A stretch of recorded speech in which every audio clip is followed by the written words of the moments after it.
Hello everyone and welcome to the third session of MMC Tuesdays. My name is Vasuki Rao and I will be your host and MC. I'm going to get right into it and actually introduce our first speaker for today, who is the Chief Strategy Officer of Omnia, Christopher Wee. Chris is actually part of the founding team of Sis.com and Rev Asia, which is now known as Rev Media Group. By blending together creative strategy, product management, and hands-on digital marketing, Chris guides brands through a holistic journey in connecting with the digital generation, which is something he's an expert on because Rev Media Group reaches more than 15 million people monthly, accounting for about 75% of Malaysia's internet population. With all that said, I will now turn it over to Chris to take over whenever you're ready. All right. Hi, guys. This is interesting, right? Being here at the conference, I was actually looking forward to meeting everyone. So because the MMC conference is quite a significant conference, especially in my career, I think throughout the years, being an MMC, bouncing ideas with a lot of people in the conference helped a lot in growing this industry. But today, I want to tell 3 stories, right? So I got 3 stories to tell. And the first story is about somebody who actually invested more during MCO. So in the whole theme of the greatest comeback, I think one of the themes is, kind of functioning or thriving during these hard times. So somebody that invested more during the MCO. Story number 2 is actually my personal story. During COVID, we actually started a new company. What a time to start a new company. That's story number 2. Story number 3, which is the clickbait story of this talk, how I used content algorithm to lose 10 kgs. And there's a bonus at the end. There's a content planning tool. So I want to kind of end the session with something that everybody can action on and kind of use. Cool. So let's go on to the first story. So the first story is a friend that runs a coffee bean supply company, right? So she's an SME, and SME got hit the hardest during this MCO. So I was going out there and trying to find stories of success, stories that we can learn from, get inspired from SMEs that actually thrive during the MCO. So she was in the B2B. Mainly coffee business that supplies to hotels, to establishments, the beans, and B2C business was there. But of course, B2B business is more consistent and high volume. So, and then, MCO hit, right? COVID hit, we all know that. And retail took a big hit. Retail took more than half of her B2B business got slashed. And in this time, she could do 2 things, right? So the most obvious thing for this kind of supply SME business is just to take so this is a slide on high volume and consistent business for B2B. And at this time, she could take a pause, right? Because she could just keep cost at the lowest as a supply company and survive as we all say. And then come back stronger. So the whole theme of this conference, the greatest comeback, come back stronger once you survive MCO, right? But she did the direct opposite. So she actually invested more during this season. So she kind of pivoted her business. She got in new products. She saw the opportunity of people kind of wanting home brews. So started put more money into the website. Did a lot of content. So she sourced out testimonials, introduction to coffee, home guides, and she got kind of a whole other business running, right? She spent a lot on online marketing as well. So as an SME business, she told me her budget. I'm like, wow, that's quite a lot of money for an SME. And you are doing it at this time. Very bold, very bold. But I think for her, it's like, hey, if she doesn't do this, she can't rely on, you know, the season lasting only for a while, right? So she invested more, and turned out it actually paid off. So this story is a success story. So her B2C business grew by 3 times in revenue. And now she has a consistent consumer base of consumers, not just this business, not just retail. And now it's the main business. So super happy for her. You know, even now, even post MCO, CMCO, or MMCO, whatever you want to call it, right? Looking back, you know, it was great because she didn't pause. She just listened to the market, went ahead, and invested more. So that's story number 1. Story number 2 is a personal story. So we actually started a company during COVID in Media Prima. You know, Media Prima has many different platforms and mediums: TV, digital, print, radio, and stuff like that. And the idea was always to, hey, we can work better together. We are stronger together, right? But there are still walls. So the idea was always, hey, starting a company that converge all this medium. And it makes sense for number 1, we get better efficiencies. We got a greater combined reach, up to 98% of the Malaysian population. Crazy. And of course, this is what clients are asking for, most importantly. So you know what? We went ahead in February to start Omnia, right? And guess what? COVID happened in March. Wow. Starting a company in the middle of COVID, the hardest thing to do. Same thing that my coffee friend went through. We could have paused, right? I remember our CEO Mike was, you know, going like, hey, do we set aside this idea for another time? We could have done that, right? That's the perfectly sensible thing to do, right? To survive, let's all go BAU, get your clients to spend again, you know, hunker down and survive, do what you know best. Pause this idea of Omnia and do it another time. Because guys, it's 2020. You know what? We didn't. We went ahead with the idea and we started Omnia. And hindsight, I mean, now it's like about half a year in, more than half a year in, a lot of the campaigns that managed to pull us through this season, because you know, like clients were like panicking and stuff like that initially, right? You know, everybody was like, how do we handle this COVID situation? And the campaigns that went live and that actually pulled us through this season, now looking back at it, it couldn't happen if we were still functioning in silos. A good example is like Jom Hebo. Jom Hebo is on-ground event, right? Jom Hebo, you know, you got millions of people on ground. And how do we translate that to digital? So we did that with Jom Hebo di Rumah, right?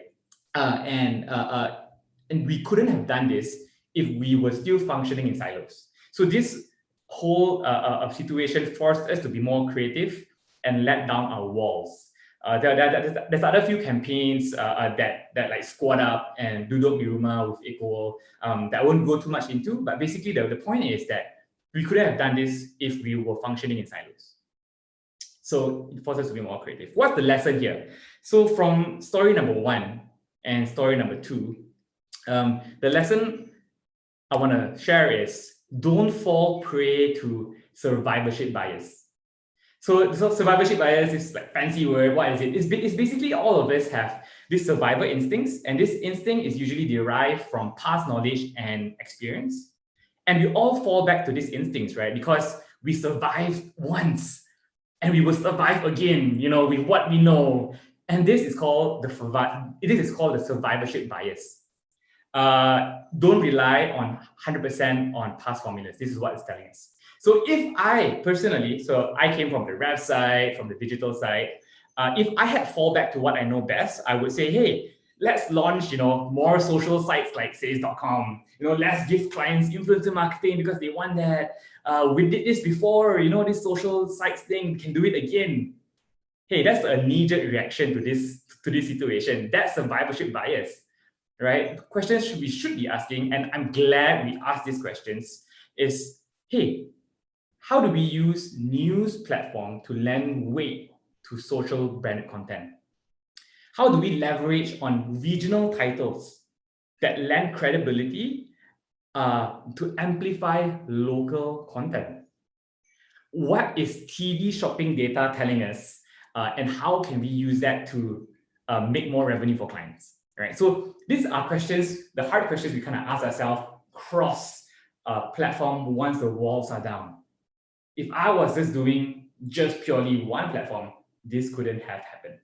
So being resilient is how we survive and thrive, and not just rely on past formulas. Don't fall prey to the survivorship bias. So that's story 1 and story 2. So the last story is also a very personal story.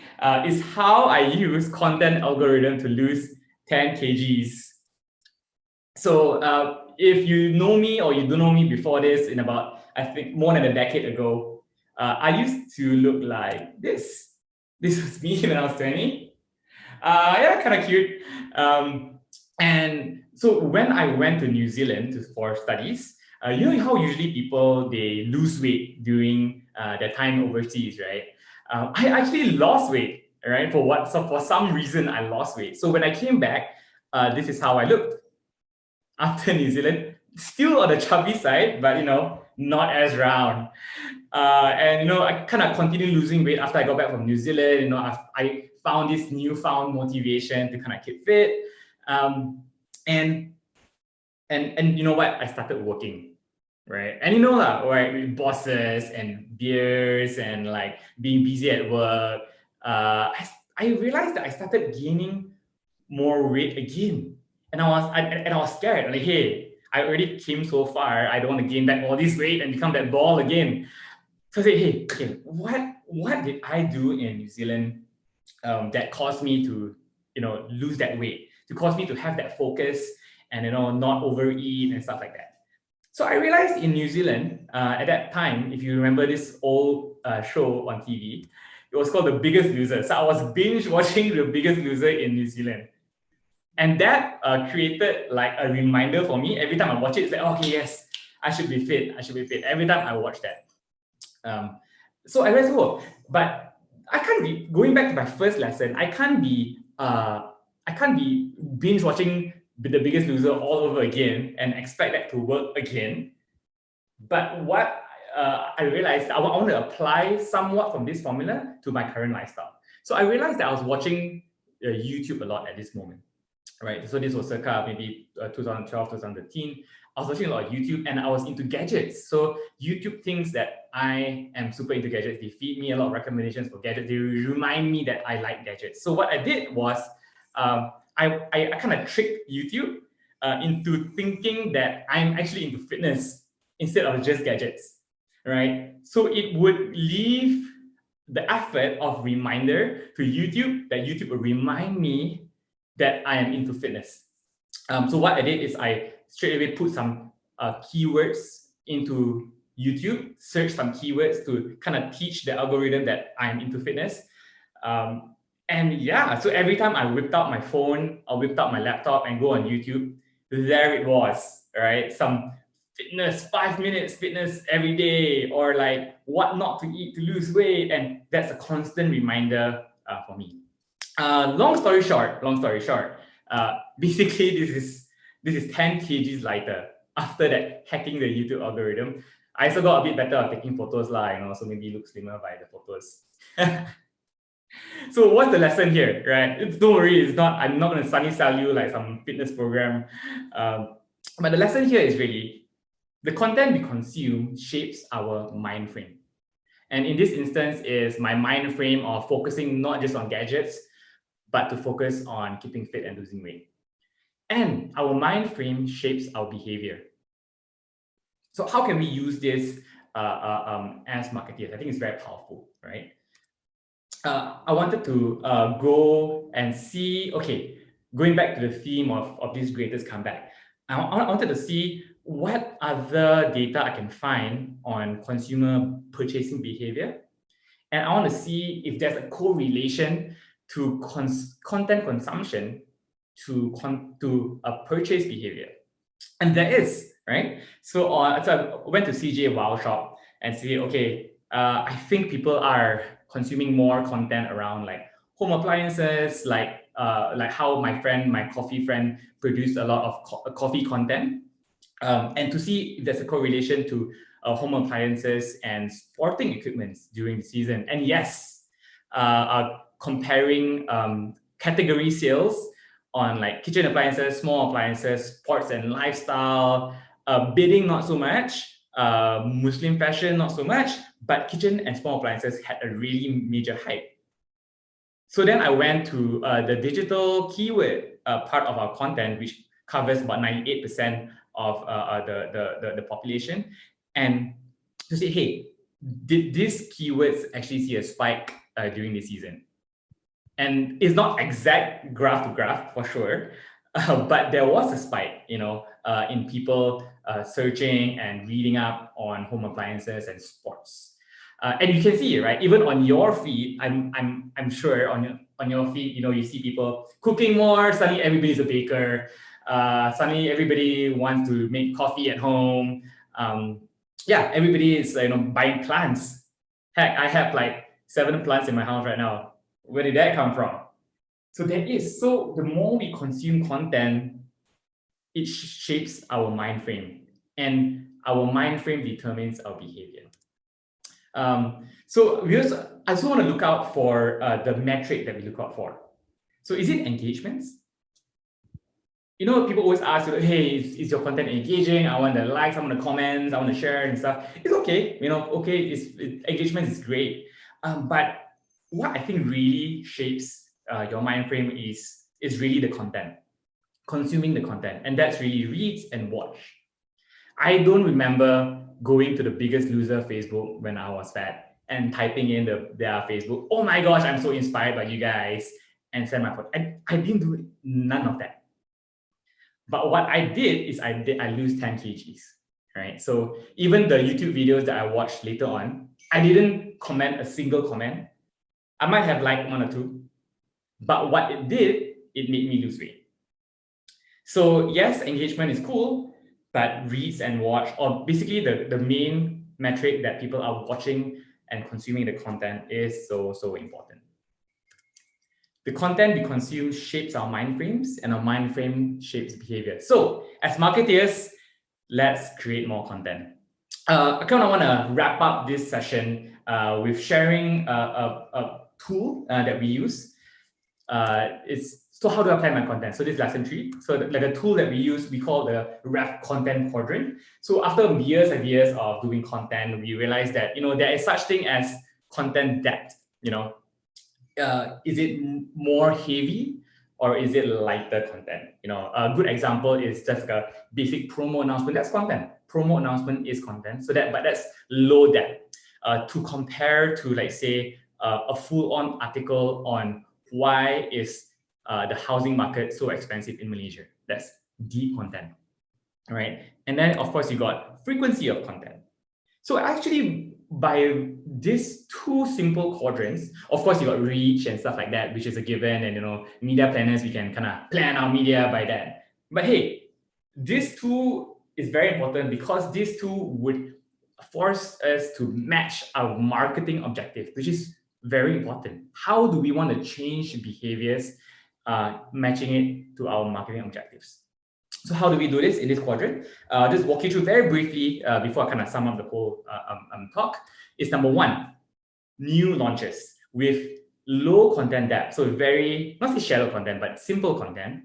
And then high frequency of content.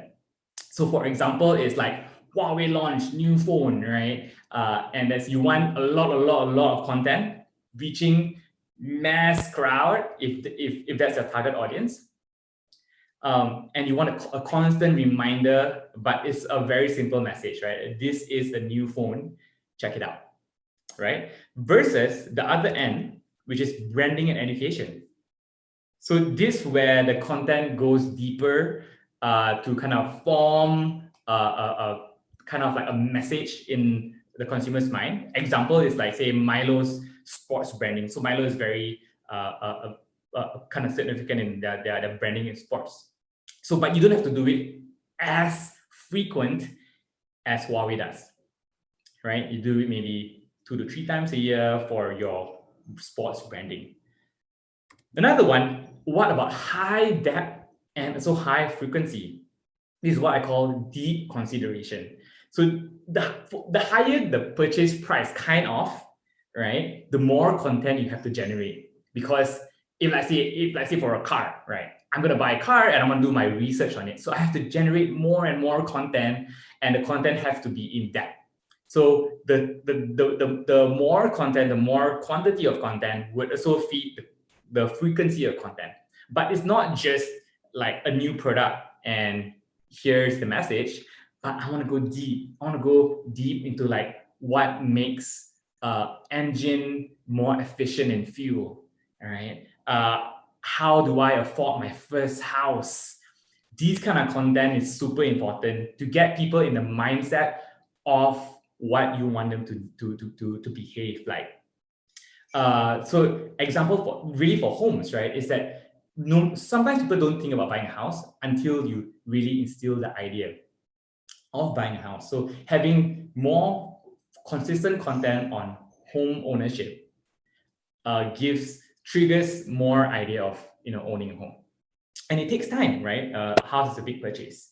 Last but not least, in low content depth and low frequency is sustenance, right? So you already got a strong branding that you have, like for example, Maggie's Top Cubes, just churning out some maybe consistent recipes over the year to sustain your brand positioning that you already have.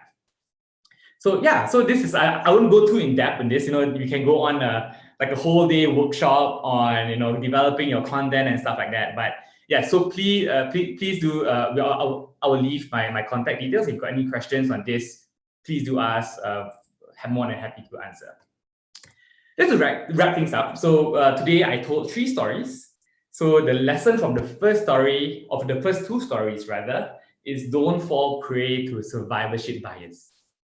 Being resilient is how we survive and thrive, not just on past formulas. Ask the hard questions. Don't pause. Ask the hard questions, but don't pause. Lesson 2 is the content we consume shapes our mind frames, and our mind frame shapes our behavior. So create more content. Lesson 3 is how do I plan my content? So you match your content to marketing objectives. And with that, I'd like to say thank you for being an awesome audience, even though I can't hear anyone in the audience right now. I can't wait to see everyone face to face to bounce some more ideas. And thank you again, marketing, for organizing this. Super awesome. Thank you. To our viewers, just a reminder for those of you who have just tuned in, feel free to ask questions to the presenting speakers using the comment section. Now we'll be taking a 5-minute screen break, so go grab a drink and some snacks, because when we come back, we'll be starting with the much awaited panel discussion. So I'll see you in 5.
Welcome back, everyone. It is time to bring on the second panel for this year's conference on content fashioning for the next decade.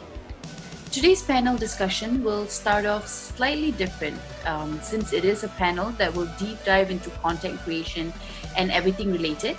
We've asked each panelist to prepare a short 5 to 6 minute presentation introducing the work they've done, which we hope will give you a better idea on what sort of content each of them are an expert on.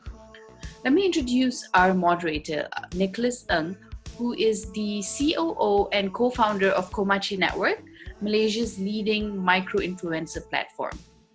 As a passionate digital marketer, Nicholas has over 10 years of experience in digital media strategy and creative technology development. So I'm going to pass the screen to Nicholas to take over and introduce our panelists. Nicholas? Welcome, everyone, on this panel 2 session, where we're going to have a list of 5 panelists, very interesting characters. You know, I heard them, I've seen them, I know some of them. They might not know me, but I've known them, you know, off record. So in this specific panel discussion, we will be talking about content fashioning for the next decade. I mean, if it's not for the next decade, probably in years to come as well. So each of these panelists will be coming in to introduce themselves, where they will be coming in with a short presentation. And right after each of them has presented on their end, we will be coming back on a short discussion about different strategies brands and agencies can use when fashioning their content for the next decade. I mean, if content is king and social is the future, this panel will be discussing what it takes to create original evergreen content that not only occupies in the Malaysia social feed, but of course, what makes every viewer or even audience to crave for more. Yeah. Now, I'm going to introduce the first panelist that is on board with us today. You know, she studied in Taylor School of Hospitality, and you know, she did her Bachelor of Degree in Tourism Management in France. And right after that, she was in the MICE travel industry for a while. She got tired of planning trips for people. So instead, she came home, you know, and she joined a production house, you know, called Primework Studio. And she has been involved with a few interesting movie like Agent Ali and Alif and Sophia. And coincidentally, that one of the movie was actually the third highest grossing Malaysian film by all time, collecting at about 30 million ringgit. Of days, she likes books. She likes her coffee to be as black as the night, but I like it, with milk. So without further ado, I would like to introduce to you Aziemah Azman. So thanks, Nicholas, for the very warm introduction. Yeah, so as Nicholas said, I am representing Primework Studios. So let me just share a little bit more about what I do at Primework Studios. So hello from Primework Studios. We are actually a subsidiary of Media Prima, and we are the content creation arm. We mainly do 5 main areas of business, which is basically film and drama. And then we also do production services for things like the Lazada concert show and things like that. We also do content sales. So the film and drama that we produce. Last year, we did a joint venture with like Astro for Sankar, and also dramas that we pitched to platforms like View and all that. And our content sales teams also distribute that show. We also do licensing and merchandising, and this is where the area that I'm involved in, but mainly my focus is on animation, and animation is actually the latest tier for Primework Studios. We've only gone into this business the past 5 years or so, and as a whole, actually, we've been producing content for TV3 and the likes for that would be close to 30 years. But animation, we only went into 5 years ago, and I was one of the pioneer people to get involved in it. So yeah, it's an exciting space. So basically, under the Primeworks animation, what we mentioned just now, we worked on Agent Ali the movie. This was the first IP that we acquired from a very, very, very talented local company called WOW Animation. So Agent Ali is the story of this secret agent. He's a 12-year-old boy. He accidentally becomes a spy. So I think that's always, I think I really relate to this story because for me, I accidentally work in animation now. Yeah. So this show is now available in 50 countries. And we have also got our own YouTube following with 2.3 million subscribers. At Primeworks, because we believe in like really good stories, we always want to translate these stories into other avenues also beyond the screen, right? So we've got 3 apps that we have developed over the past 5 years. The latest one is going to be officially launched in next month, actually. It's called Agents Arena. So if you're familiar with PUBG, it's like that Agent Ali version. We've also got award-winning branded campaigns that we worked on with brands like Mummy when they wanted to launch a new biscuit line. Another, I think, big ticket proud item for us was when we worked with Air Asia, and now we've got an Agent Ali Mata Spyjet flying around. We've also launched into a whole line of licensed merchandise. So for kids, naturally, it's things like school gear and then apparel, shoes, and all that. And the glasses that Agent Ali wear, that is our most popular product.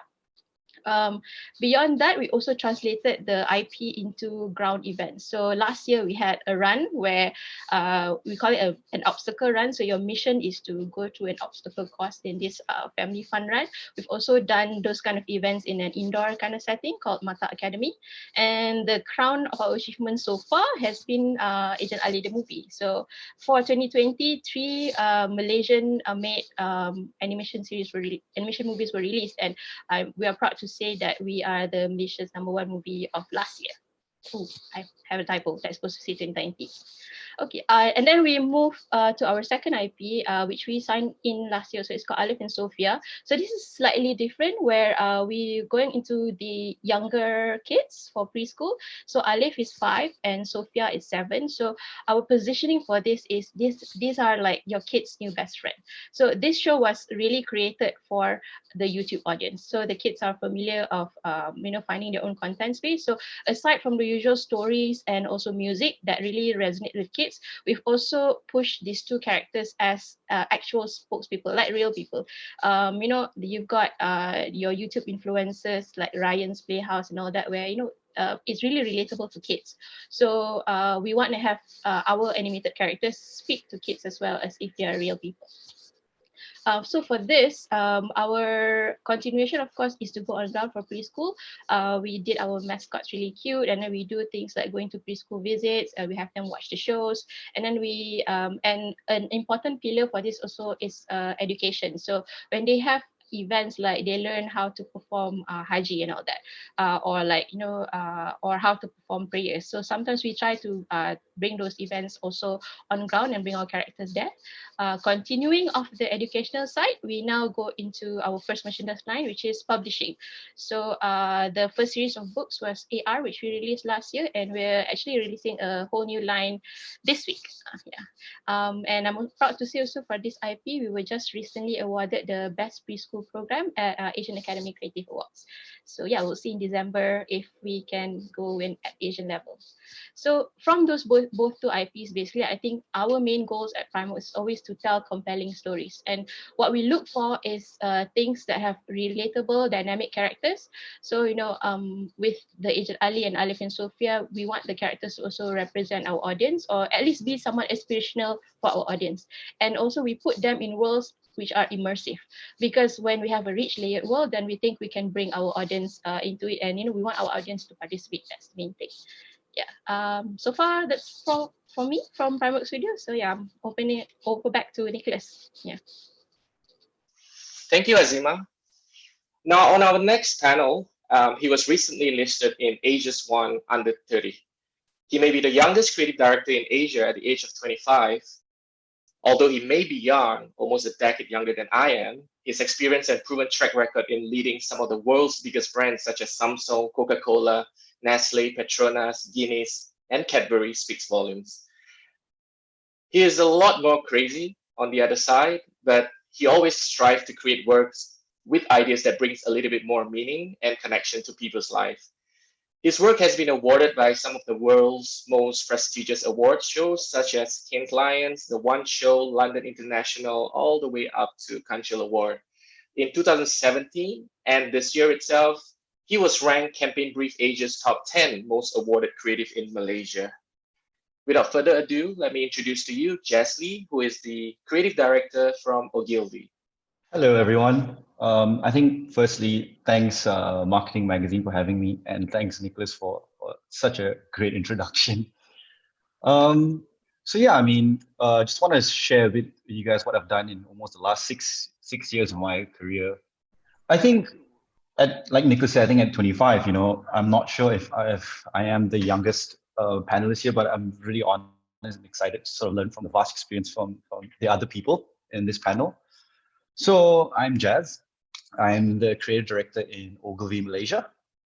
And I think when I was sort of saying to do a 6-minute quick introduction, so I was saying, okay, what do I say and what could I show? Like, what have I done in the last 6 and ultimately the most exciting 6 years of my life since I started advertising? So I decided to compile 6 highlights over the last 6 years in 6 quick slides to hopefully just kind of give you a journey and overview of sort of what I've done till today. So in the very first one, I started my career in, I think I really learned the art of filmmaking and film writing from arguably the pioneers of festive advertising, Petronas. I think we wrote 40, 50 films maybe across festive, corporate. And I think it was such a huge shoe to fill, which is Yasmin Ahmad.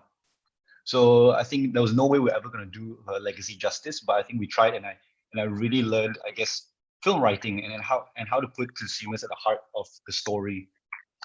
So then I went on from Petronas, went on to some other cool stuff. I think as huge football fans, we collaborated with UNICEF and Manchester United to show the world, I think, creating awareness on film that showed disability in kids isn't necessarily inability, that they also can succeed in many different ways. And right on to that, I think really humbled to be part of a project with arguably one of the biggest technological brands in the world, Samsung, where we gave Malaysia its first launch of a phone to space. And this was for the Galaxy S10, where we were trying to demonstrate strong camera capabilities. We had 4K camera, but with such a strong camera, I mean, everyone was talking about WeFees and selfies. So we said, let's reimagine that. Let's just do something different. So we launched 10 phones to space where they captured 4K images of Earth in real time. So And I think this was quite a weird one where I got to film inside a prison to show, and we created a really nice film about how prisoners actually have better access to basic necessities than stateless people do in the outside world. So this is really a humbling challenge and challenge to tackle. So you can see the sort of a broad between brands and social causes, and eventually moving on to sparking a nationwide conversation on bullying by recreating bullying videos. Except by recreating them, we actually got the victims to take the phone and tell people that likes and shares don't end bullying. Helping only by helping can you. So it caught the attention of Deborah Henry, Nurul Iza, and we eventually gone on to kind of speak more about what we can do for bullying.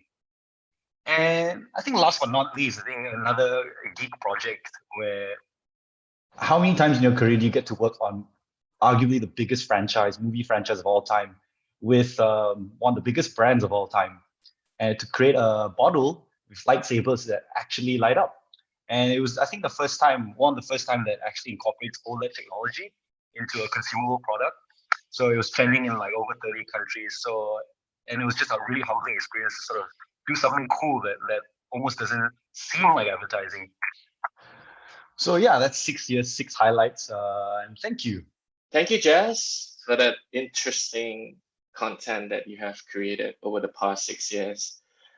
Our next panel is from HTT Pool Malaysia, which definitely exclusively represents Twitter. And in 2018, she joined in as an account exec, but in exactly 2 years after that, she was appointed as Twitter brand strategist early in January, where she collaborated with leading brands and agencies to understand KPIs, recommend best practices and strategies. I mean, when we talk about Twitter, it's like in a world of itself, and this panel definitely knows what it takes, if you want to go into the Twitter space. Let me introduce to you Prithvi Asohan. All right, thank you so much, Nicholas, for that introduction. I hope everyone's doing well. It's a pleasure and an honor to be in a panel full of people that are really established in this industry while I am still picking up. I just joined Hishipu 2 years ago, and I'm still very new to the industry. I am probably the youngest over here. So without further ado, I'll take you through my presentation. All right, so I am attached with HDPU. HDPU is actually the largest international partner for major media platforms, and we support these various platforms in terms of their growth and drive to drive business results, not just for social, but also we look into traditional and native advertisers. I must say we're also part of the IMS Sony umbrella, and all the platforms that you see below are what the platforms that we exclusively represent in different markets. So for Malaysia specific, is on Twitter. We are the exclusive representatives for Twitter, and everything to do with Twitter will go through HDPU, right? Having said that, we also have other platforms that are on HDPU native. We have launched our own native platform. We are the exclusive representative for LiveSite as well, and a few other platforms. So when I was told to talk about content, right? So what is the main key to being engaged, an engaging influencer on Twitter, and how do you get your business to have more followers, retweets, and mention, right? So all this question sums up, and you get the answer of having great content. So content like this, as you see, this woman skiing in Jeddah through the floods, is something that is very much relevant. It's very much touching the sentiment of comedy, and this is what Twitter audiences are looking for, right? So, but what is exactly great content, right? And how do advertisers leverage on this, right? Great content is what connects you with your target market, I would say. It creates more of an emotional bondage, emotional bond. With great content, your business entitles to your timeline, and you pretty much convey what your brand message is to your audiences, and possibly if the end result or the end objective is driving sales, then that would be you hitting it. right? So this is something that Twitter Malaysia is very, very proud of. We have the Kutip Sampah Challenge. It was just a normal tweet that was picked up by a normal Twitter user. So he just wanted to try and, start off a challenge on Twitter in Malaysia, right? And he got it successful. It was trending on Twitter Malaysia for 2 days straight. And the best part of it is I'm very proud that one of the brands that I work with actually started off their CSR program with this as well. So this was done organically. And they leveraged it and they got a really good positive brand presence as well on the Twitter platform. Right. And it was not just that, media was also picking up on this challenge and it went very viral. So when you look at Twitter, small content that is organic, it doesn't have to be a paid ad, right? When it's organic, if it's good, it's relevant, if it's touching a little bit of emotionals or sentiments in that sense, it's definitely going to go really big and viral. Right. And that's what I work on. Right. I am pretty much strategy. Right. So I work with the team here that we have set, and we work on different various advertisers, and we work along with creative and media agencies, pretty much from starting off of the planning of the content right up to execution. We will be hand-holding throughout the entire process. Right. And so these are the few brands that we have worked with. And talking about these brands, one of the brands that I would really like to highlight would be McDonald's. They did not have a Twitter handle beginning of 2019. January 2019 was when they started off their handle, and they're really huge. One of the top accounts in the industry on Twitter Malaysia. Another one would definitely be Labreeze. They started off with the Know Your V campaign in Malaysia. And they were actually one of the first Malaysian brands to be featured on the Twitter leaderboard for the best video in APAC. So your most valuable audiences are on Twitter when they're most receptive. And with that, I would like to say start with them on Twitter. And that's all for me. Thank you, guys. Thank you, Prithvi. Now on to our next panel. She is the founder and managing director of Mad Hat Asia, a people-first creative PR agency with heart and wit that specializes in lifestyle and consumer-facing communications. She is a passionate brand communicator with over 14 years of experience, a decade of which has been dedicated to crafting resident communication for lifestyle brands, including the likes of Cadbury, Dairy Milk, Maybank, Red Bull, Adidas, AirAsia X, Johnny Walker, and there's so many more other brands. Now, without further ado, let me introduce to you Renggita Rendava, the managing director and founder of Mad Hat Asia. How's it going? Thank you so much for having me on this. That was an amazing introduction. I'm just going to maybe skip through to sharing a little bit about what we do at Mad Hat. Won't be more than a minute or so. So I'm just going to share my screen.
Yeah, basically that's a little bit about what we do at Mad Hat, just a bit of a snippet. But essentially, like Nicholas, like you had said, we spend a lot of our time working with lifestyle consumer-facing brands. So that's everything from like FMCG and entertainment and sports, essentially figuring out the right messages to reach the right audiences.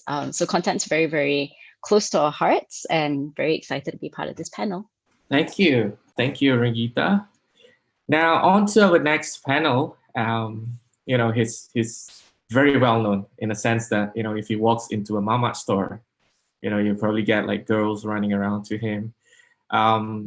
He's definitely on a famous breakfast show, a Malay language breakfast show. He's one-third of them. And for the past 12 years of career, he has always been in the radio industry. And that definitely has equipped him with the skills needed to address serious everyday topics and make it more relatable to Malaysians in his very own witty manner. One interesting fact that I found out is that, he was also the voice character in a number of movies, including the Malay language version of Hollywood blockbuster like Madagascar, Despicable Me, and Smurf the movie as well. Now let me introduce the next panel. His name is called Haniff Hamzah. Thank you for the overwhelming introduction, Nicholas. No girls don't run around saying hello to me. But yes, I'm Haniff Hamzah. I've done radio for about now 12 years. Been doing a morning show for the past, almost all of that 12 years. But I think having a lot of people talking about content here, there's two sides about me. One, being on radio, we do have a content team. So we sit down and do things together. But what we developed during the MCO period, or me and some partners, was we came up with an idea of how we noticed the events industry was really just in mud, because there were cancellations of shows, and me being an MC, which is like a big chunk of my life, being an outdoor MC, events MC, I had jobs cancellations and all that. So we came about an idea of doing a virtual concert. And what we did was we got together with people of the industry to create something new. And this was what we came out with. I'm going to share my screen. Hang on.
So, okay, guys, that was a bit of a video of how we set it up. We were placed in the Avengers Tower in Bangsa, or the TM Towers, where there's a ballroom, a hall that could be used.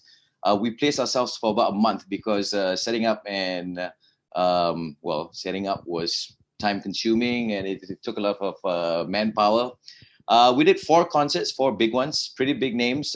We had rappers, we had R&B singers, and what I want to show to you is how we managed to create a different sort of content. We didn't want to just do a concert, because a concert means you can just YouTube, say, Roughage, as you can see on the screen. This is Roughage, and it'll be better quality. So what we did was, it was more like a meet and greet, where fans who paid for the tickets, which was 45 ringgit for 2 shows, would get their faces on screen, like so. All right, so here's what we did. We did a virtual concert for fans who paid tickets. It was 28 ringgit per show. We had 2 shows every day. 2 hours per show, and you pay 45 ringgit, you get 2 shows. I'm going to show you the best that we had. We had Roughage on. As you can see, all these screens are on LED, and they were in on Zoom as well, like what we're doing. And here's the show.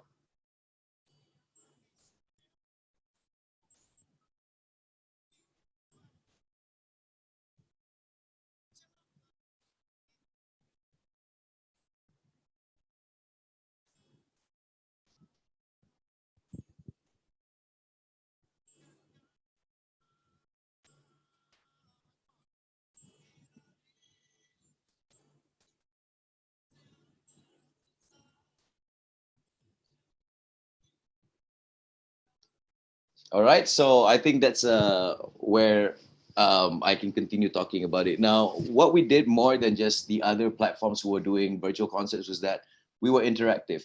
That means because we use Zoom, there was an opportunity for crazy fans. You can see on screen the ones who were bouncing or the ones who were really shouting and writing notes on the screen.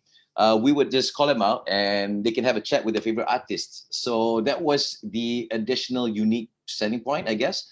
And we did 4 concerts. We were going to continue on, but of course, finding sponsors was the next step of developing the next show. Of course, now what you see is a 360 screen. We can make it smaller depending on what you want. And we don't just focus on concerts. So right now we're talking with brands if we could do other stuff like conferencing or a really big Zumba session, you know. So these are the kind of opportunities or contents that we can do. So yeah, that's me, Haniff Hamzah from YOLO, Malaysia. Wow, that I mean, like going through each and every one of you, like, you know, the things that you guys are specializing in, you know, it's so overwhelming, you know, coming from a person who only creates a platform, right? So I mean, like, we're gonna discuss in a few areas where, you know, we're gonna start with the local trends. You know, one of the questions that when it comes to creating content in Malaysia, you know, there's always a trend. You know, in this year itself, you know, in 2020, it's a challenging year for many of us, you know. Is there specific trends, you know, that you guys are noticing in this? You know, can I start off with Rangita about this? I don't know about specific trends. I personally feel that content has, like, it just needs to relate to what a climate is. So during the MCO, I think there was like this outburst of live, everyone has to stream live. And then that quickly kind of troughed as well. So I wouldn't call it a trend. But what I would say that we have noticed is that we're seeing brands, especially during the beginning of our lockdown, and then that's kind of seeped out after, is that brands have started communicating a little bit more on a personal level.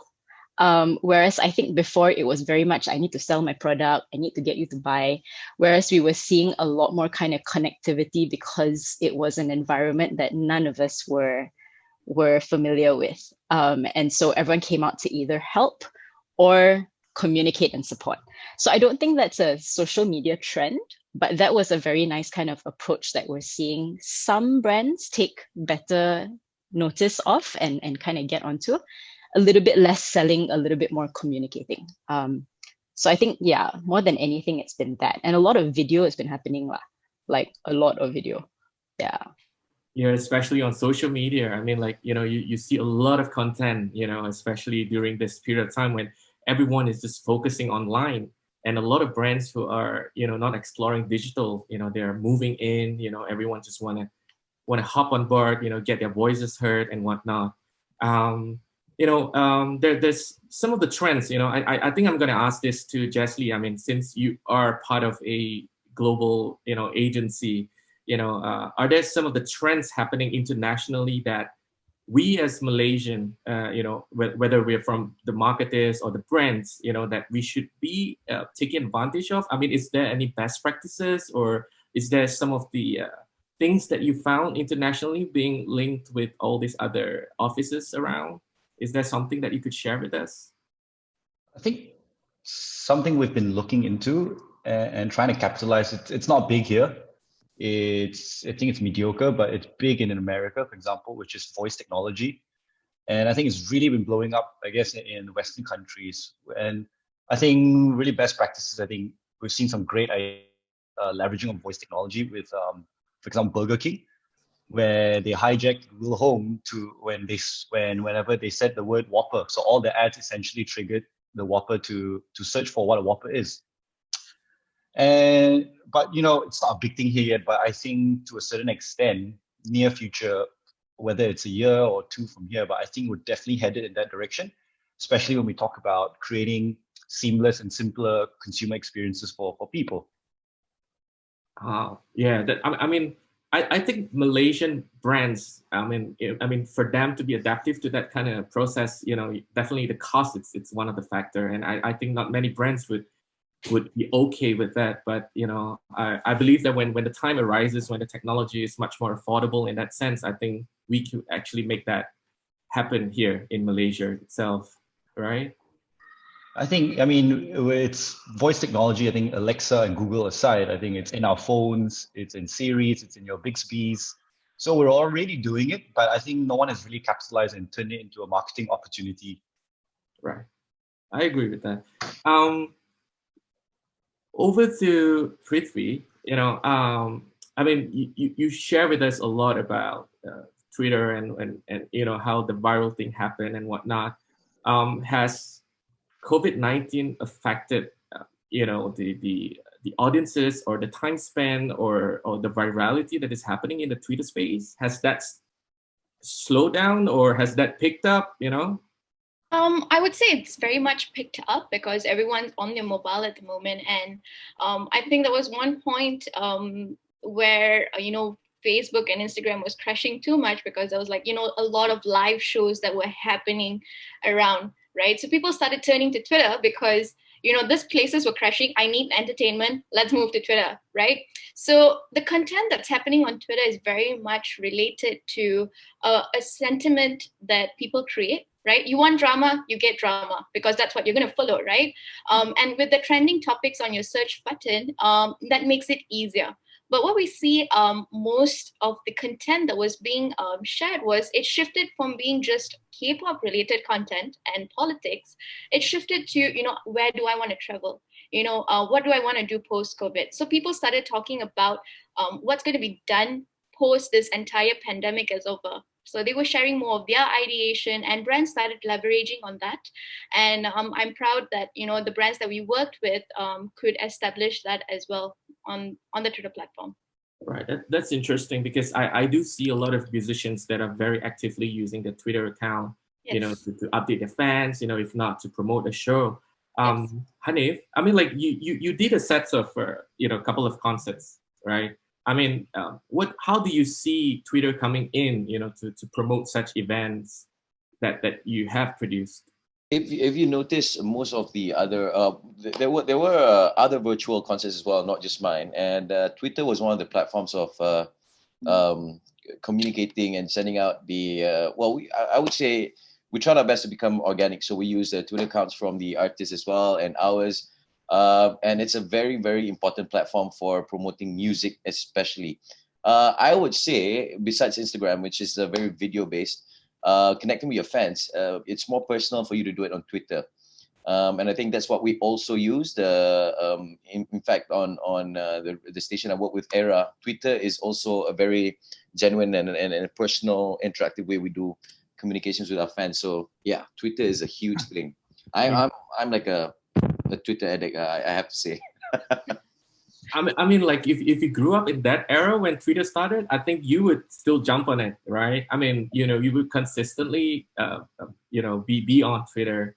I was a dropout, when the new technologies and the new platforms comes in, that's where I hop on because, understanding their business model and whatnot, it's crucial for me. Yeah. Now over to Aziemah, on to some challenges, I believe that a very high production animation, definitely there's a lot of, challenges that you face and whatnot. What is the main, have you seen like one challenge that every single time that you were to come up with an idea or when you were producing something, that challenge always stops you from moving forward? Yes, so there's two levels actually. I think on our development side, usually the fact that they cannot meet face to face sometimes hinders their brainstorming sessions. So like when I speak to like some of our writers and creators, they're like, oh, we're not really pushing out as many ideas now because it's not the same. We're not in the same room. You're not really picking off energy and each other's vibe, and as much as like going online. So it's slowed down there. That was one of the biggest challenge. The other one is more on like actual productions, because for animation they require to really be on their computer all the time, and one pipeline will feed to another. So I think initially they just took some time to just move their equipment back and all that. As soon as everybody got back on the internet, they were fine. So yeah, for animation, I guess most of the challenges is not really in producing content. It's just trying to kickstart the idea at the start, and then obviously, I think this is a challenge everyone is facing. It's the financial sense. It's not a cheap business. That's just what I'm going to say. So when we take into account that some of our other businesses are affected by because our cash flow is affected by that, then naturally when it comes to the current productions, we may have to tighten the belt a little bit. So yeah, I'm not sure how we're going to address it, but yeah, we're trying. Yeah. Now I'm going to talk a bit about personalization, right? I mean, like every content that we build, there's some sort of personalization that you want to, whether you want to call it as your self-personal interest in it, if I have an interest in this particular thing, I would definitely have my input as putting my own personalization into this particular content. How as Jeslie, how do you as a creative director, how do you balance out your personalization and also developing a quality content? Oh, it's a tricky question. Yeah, I know it's a tricky question. Like, I mean, like, have you come to a point where you would put yourself, your self-interest in creating something out, When you say personalization, are we talking about in the sense of personalizing different content for different people and different audiences? Yeah. I think we look at, in the sense of balance, I think we look at priorities. So I think it's really looking at, as brands, we always launch that one big piece, right? Whether it's a product or brand film. And then we look into how we can personalize that piece of content that we've produced at mass to cater to different people with different messages. But I think what needs to be agreed on between us content creators and brands is responsibility. We can't expect a piece of 6-second director's mix of Vogon, for example, that's personalized to your interests to create the same level of engagement and quality as we would on the main piece of content we are pushing. So it's purely a matter of priority. And I think as long as we get those priorities out the door straight away, we know what's the balance. As a creative person, are you also about the numbers, like how well your piece of content gonna work? I think if you're in advertising, you can't just be creative for the sake of being creative. You gotta bring in the numbers and it's gotta pay the bills, right, at the end of the day. Yeah. I mean, there's a lot of things that's going on, about the analytics, the data that's coming back from all the content. I'm gonna ask this to Rengita, right? I mean, coming from a PR perspective, aside from data, what are the other things that content creators should be considering, especially when analyzing the effectiveness of their ideas being executed? I think data is important, but it is only a starting point. Like, it's data, it's turning it into information. So for content creators and for brands, for example, what maybe is a lot more important, especially in a social media sense, is actually the level of engagement, not the quantity of it. So what kind of resonance you're getting in the replies, what kind of values that are being shared when they reply to you. As users, like, we're all users on social media, we will share something that we resonate with. And so if you didn't have 20,000 likes, but you had 300 quality people who engaged with it, who fed back, who shared it, who took that content and created their own versions of it, which we've seen quite a bit as well. That to me is a lot more effective, I guess, in your words, than lots and lots of numbers. Like we all know there are bots, there are buys and all that you can do to boost numbers, but does that even matter? And the other, I think, is also determining what effectiveness is. So I think, like, just echoing what Jazz had said as well, like it's actually determining what your objective of your content is. And this is, of course, we work with brands, so thinking from a brand perspective, but you can't have every piece of content serve 10 objectives each.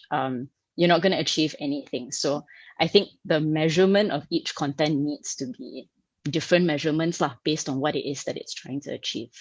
But because content can be costly as an overall exercise, I think we often see brands kind of fall into, I spend this much money, I must be able to hit everything, you know, and that's something that we need to kind of overcome. But it takes time. Yeah, but I think the quality of engagement. I totally agree with that. I mean, like, that means you're saying that, you know, it's not just about the numbers that you're getting, but the quality that you're getting out of the responses that people, when they're watching to your content. I mean, I would probably get, you know, I'll probably grow like 10 hardcore fans, you know, rather than, you know, I get like 100 people knowing my brand, but none of them is actually a convert for me, right? Yeah, I mean, that's very interesting insight. Thank you so much, Rangita. Now, as content creators, I mean, you know, sometimes we do see that when we produce something and when it's being delivered out, it's not hitting the right spot, you know, not hitting the right target audience, you know, although the entire campaign has been planned out accordingly. You know, there's always a disconnect in the coordination relationship between the content creation and also the delivery part. Briefly, I mean, on your end, in terms of expertise, right? I mean, do you guys come up with the creative side and then you guys spin it off on the delivery on Twitter, or you guys work together very closely with the creative team or the agencies per se? Yes, so we do work a lot with the creative agencies and media agencies together. And that's one thing that I think I really harp on with my clients, right? Is that you must create a persona for your brand, right? And this persona must resonate and be relevant. You know, Rangita said, it must resonate and must be relevant to your audience, right? And with that being said, the content and the delivery must gel, right? And this is something that I have been seeing across advertisers, is that there is a discrepancy. Yes, there is, because one thing is that one team is creating the creative, one team is you know, putting it out, one team is replying, right? And the personality of each varies, right? So that's something that brands should be working on. They should have one team that has the same personality in terms of you know, the content creation, planning, and, you know, delivering.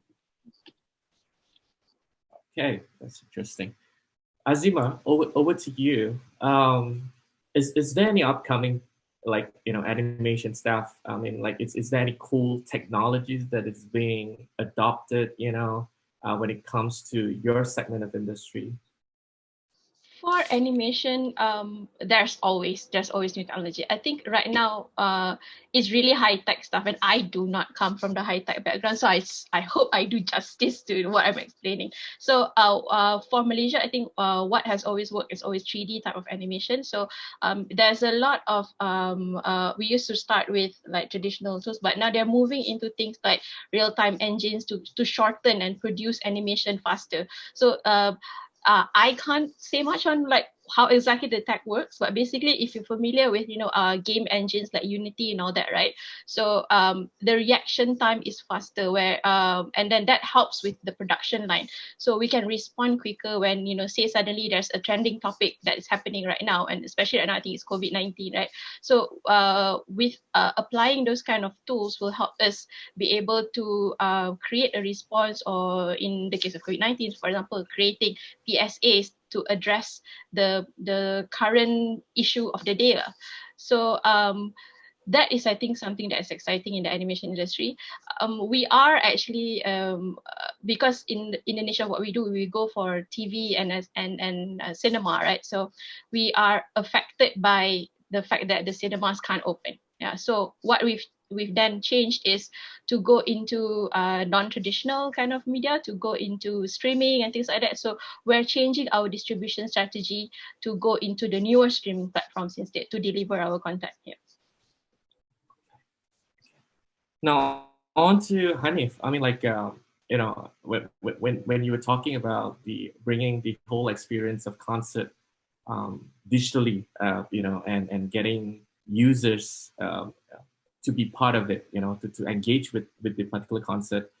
Do you think that in that environment, I mean, like that for music, do you think that the personalization is there? I mean, like the engagement of a music concert, I mean, like versus going on ground to a music concert, you know, and watching it on your laptop. How do you think people will be receptive in that sense? So I guess it was we were testing it anyways, you know, not just me, everybody who did a virtual concert was really just testing the market. We never saw this pandemic coming, right?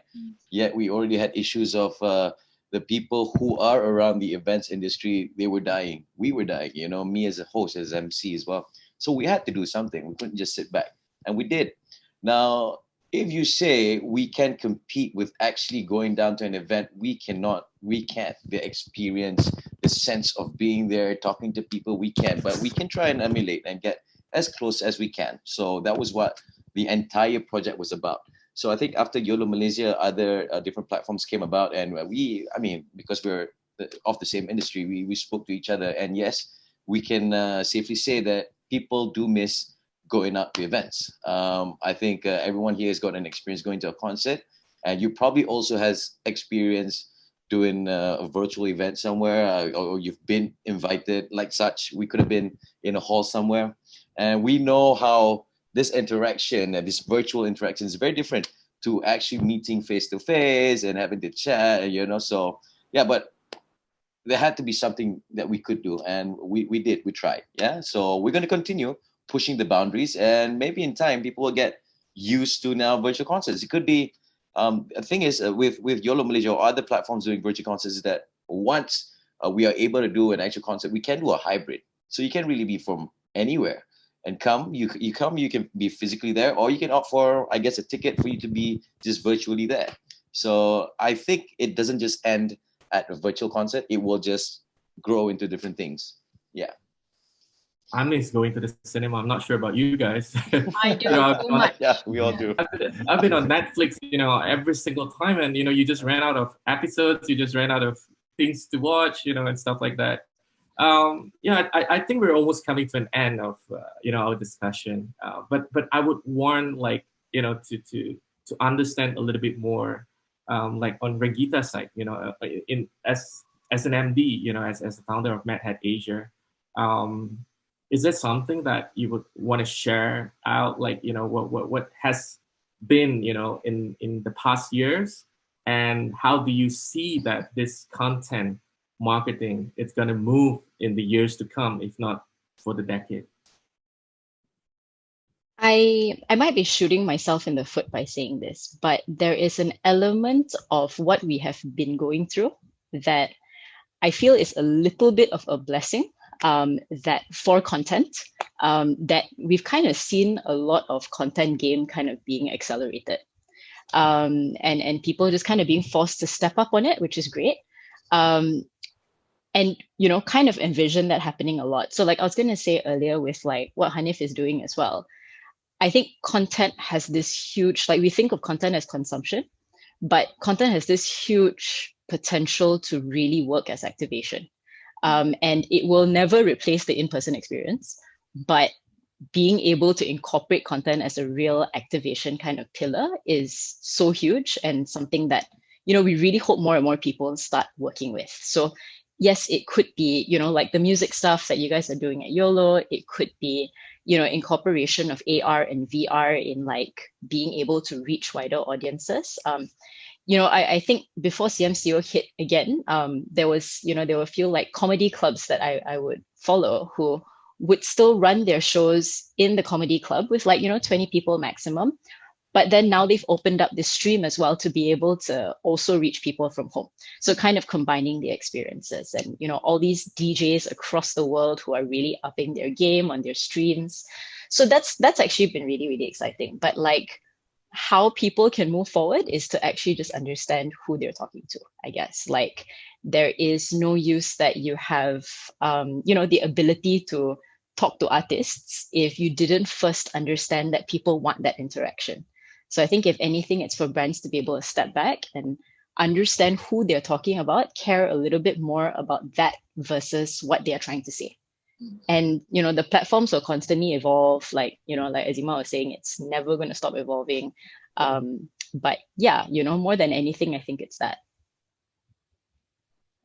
That's interesting. What do you have to say, Jazz? I mean, coming from the other side of the world, I mean, being in the creative agency, in Ogilvy, I mean, how do you see this content thing, this content marketing will spin off in years to come? Actually, I completely echo, I think, what Rangita was saying. I think, in my honest opinion, and it's going to be weird to say this, but I really think content that looks like advertising is going to die. And I think you've seen this. What's really nice, and I hate to say it, but what's really nice about COVID actually is the fact that every brand has had to stay in, and it's created an equal level playing field for every brand. So suddenly the big budget brands and the brands that are far bigger reach, you're all competing in the same space now. Suddenly it's not so much about how much you spend, it's about how great and how much quality your content is. I think each and every one of us here do not have a Facebook timeline that only shows you Coke and Pepsi ads. Every piece of content you put out there isn't just competing with other brands. You're competing with content creators. You're competing with YouTubers, with Donald Trump's tweets. You're competing with K-pop music videos. Why should I, as a consumer, stop and watch whatever you're trying to sell to me? So I really think the future is ads that do not look like ads. And I think whether it's virtual concerts that Haniff is doing, they all embody, we're trying to say something, but we're showing you in ways that do not make you feel like we're selling you something. We must be the only industry in the world that actually has an audience that actually pays to not watch your stuff with ad blockers. So yeah, that's why I guess every single piece of what we approach, we sort of ask, so what? With every idea, why should anyone care? And I think once you answer that question, then the idea will eventually be meaningful. What about you, Aziemah? Do you have anything to add on? Yeah, I think I do echo Jess when he says that the first one is why should anyone care? So for what we do with our animation titles is we've crafted the universes in a way that we want to invite the participation of the fans. And again, going back to what was said before, when you give them the opportunity to participate, right, and you get really deep, meaningful fans, and that is for me more valuable because you go back to traditional marketing or communications used to always be word of mouth before we had all this fancy technology, right? And now it's still the same thing, but it's just on a new platform. So if you create an interesting or inviting piece of content where you invite the users to one, care, and secondly want to participate, then I think that you've already created something effective. At the end of the day, there's something that you want to say or something that you want your audience to do, right? But the first thing is, how do you inspire them to take the step? So you need to create an area where you invite their participation. So for if I go back to examples of Agent Ali, so we create a world where you can imagine yourself as a secret agent. Right. So all these secret agents have interesting superpowers or interesting tools that they do, interesting skills. So then you define what are these qualities, and then you say, oh, are you like this or are you like that? Right. So when they start to stand their favorite characters and all that, then they're like, oh, I want to be like that, or I see myself in that. So then they start posting their content about your brand. So I think that's the most valuable. So that is what I think we need to achieve. Yeah. Please watch it. Please do, man. It's a really, really good movie. Oh, thank you so much for saying that. Yeah. Adults. I don't mean just for kids, adults too. It's awesome. I'm super proud to have had the opportunity. Yeah. Haniff like that show. You got one fan now. I mean, on the topic of relevancy, I do know that, you know, when you create content right now, you know, it's more towards a native content, you know, a content that is not very ad driven, you know, and whatnot. And I think that's how on the Twitter space, that's how it's being spin off. Like you know, a story that's being viral, you know, it's usually not paid for. You know, it's just that brands comes in later on and they hop on the trend, you know, and it just escalates just like that. And yeah, I think we have come to an end of this discussion. I would like to thank each and every one of you.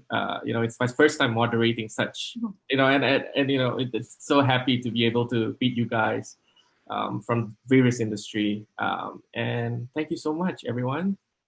Well, there you have it. The third session of MMC Tuesday has come to an end. Before I log off for the day, I'd like to once again thank our presenting sponsor, Omnia, for supporting us as we embark on our first virtual conference. I'd also like to thank our media partners who have been with us throughout the years, specifically The Edge, Malaysia Kini, and BFM.